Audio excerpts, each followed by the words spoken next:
সরকার যাই কিছুই করতে চাক না কেন, যে ভঙ্গিতেই করতে চাক না কেন, শেষ পর্যন্ত পুলিশের হাত দিয়ে করতে হয়।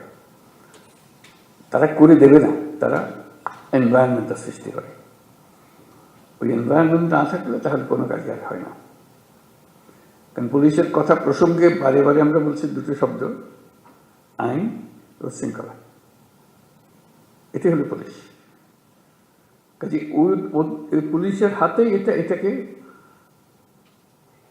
এক্সিকিউট করা, এটাকে এই পরিবেশ সৃষ্টি করা, আইনের পরিবেশ সৃষ্টি করা।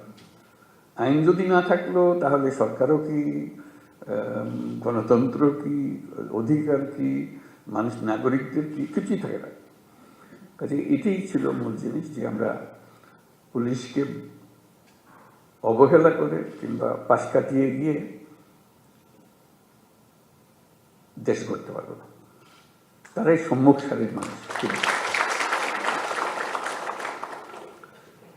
তারা ক্ষেত্র প্রস্তুত করলে তখন বাকি জিনিসগুলো হয়, তখন বীজ লাগানো হয়, চারা লাগানো যায়, সবকিছু হয়।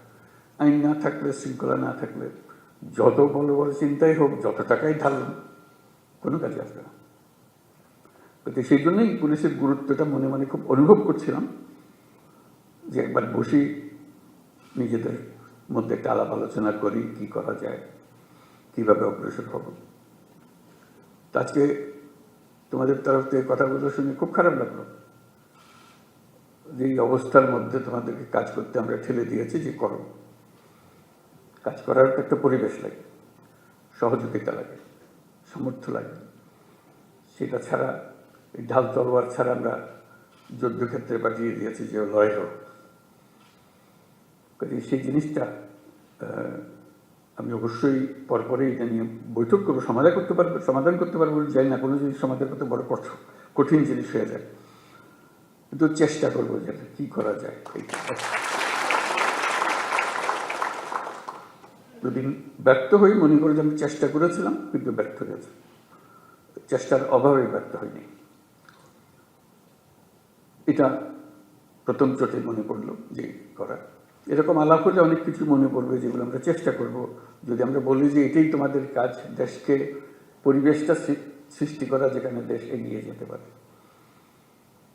তাই যদি হয়, তাহলে যাদের হাতে পরিবেশ সৃষ্টি করার দায়িত্ব, যাদের কাছে দেশকে তৈরি করার দায়িত্ব এগিয়ে যাওয়ার জন্য, তাদের নিজেদেরকে তৈরি করতে না পারলে তাহলে তারা বাকি কাজ হলো না। তো সেই জন্য আমরা অগ্রাধিকার দিতে চাই, প্রায়োরিটি দিতে চাই যে যেটা আমরা পারি।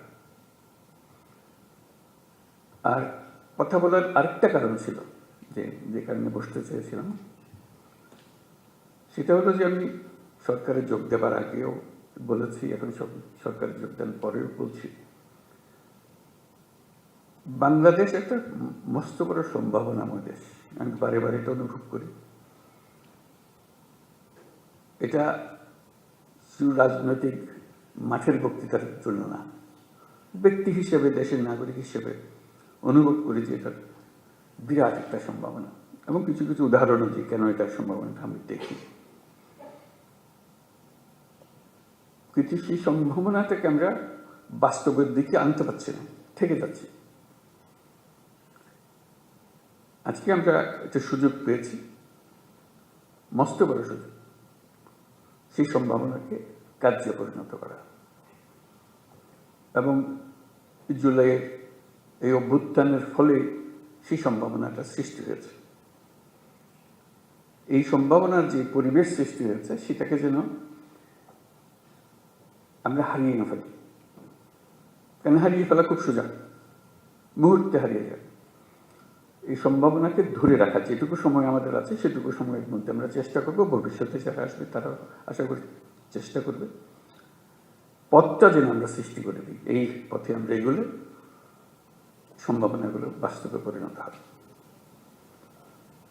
শুধু বাংলাদেশ একটা সুন্দর দেশ হবে, নিয়মতান্ত্রিক দেশ হবে, গণতান্ত্রিক দেশ হবে, সেটা তো বটেই।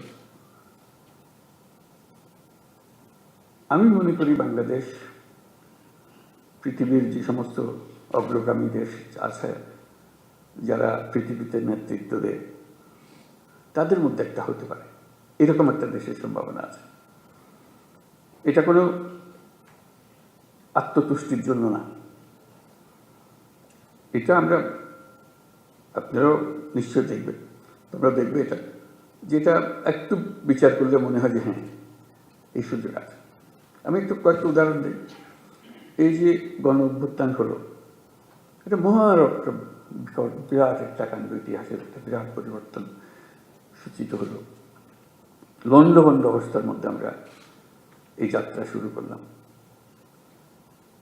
সারা দুনিয়ার যত দেশ আছে সবাই আমাদেরকে সমর্থন করলো। শুধু মিনমিনে সমর্থন না, আচ্ছা আচ্ছা ঠিক আছে করো, ওরকম না, উৎসাহ করে এগিয়ে আসলো। তারা যেরকম মনে করেছে যে হ্যাঁ এই দেশ যদি উঠে দাঁড়াতে পারে সেটা ভালো সঙ্গী হবে সবাই। আমাদের উপরে তারা ভরসা করেছে, যেরকম আমরা নিজেদের উপরে সে ভরসা আনতে চাই। আমাদের সে ভরসা অনেক সময় হারিয়ে যায়, যে মনে হয় যে না কী হবে, এই তো 2 দিন পরে আবার সব পাল্টে যাবে, কয়দিন থাকবে এটা দেখি আমরা, একটা প্রশ্নবোধক নিয়ে অগ্রসর। আমি যেটা বলার চেষ্টা করছি যে প্রশ্নগুলো সরিয়ে দেওয়া, আমাদের কোনো প্রশ্ন নেই, আমরা এটা করবই, আমরা করার সামর্থ্য আছে আমাদের। এই যে নতুন করে আমাদের যাত্রা শুরু হলো, এটা একটা মস্ত বড় সুযোগ। এই সুযোগটার উপরে আমি আন্ডারলাইন করছি, এই সুযোগটা যেন আমরা হারিয়ে না ফেলি।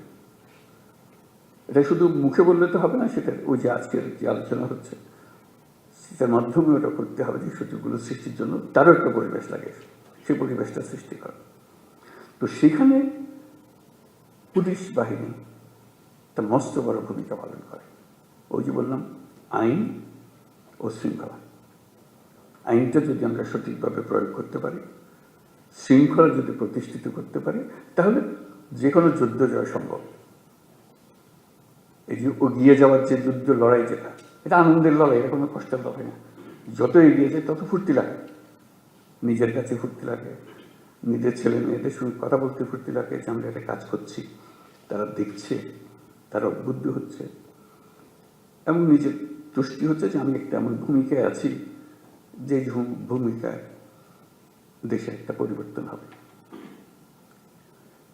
আমরা নতুন বাংলাদেশ বলে শব্দটা বলি সবসময়, নতুন বাংলাদেশ, এটা কথার কথা না, এটা নতুন বাংলাদেশ আমরা এই জন্য বলি যে পুরনো বাংলাদেশ হচ্ছে অন্ধকার এক যুগ, আমাদের ভয়ঙ্কর একটা যুগ। সেই ভয়ঙ্কর দিন থেকে আমরা সুন্দর ঝলমলে একটা দিন আসতে চাই।